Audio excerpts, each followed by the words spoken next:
Всем привет! Хочу рассказать, как я устранил скрипы в педальной втулке. Думал, что педали поменял, звук остался тот же. Но оказалось, это вот здесь вот.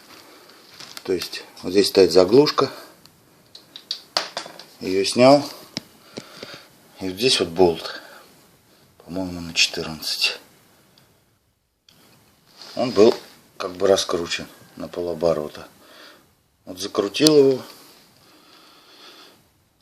Сейчас опробовал. Тишина. То есть при сборке, наверное, не закрутили как следует.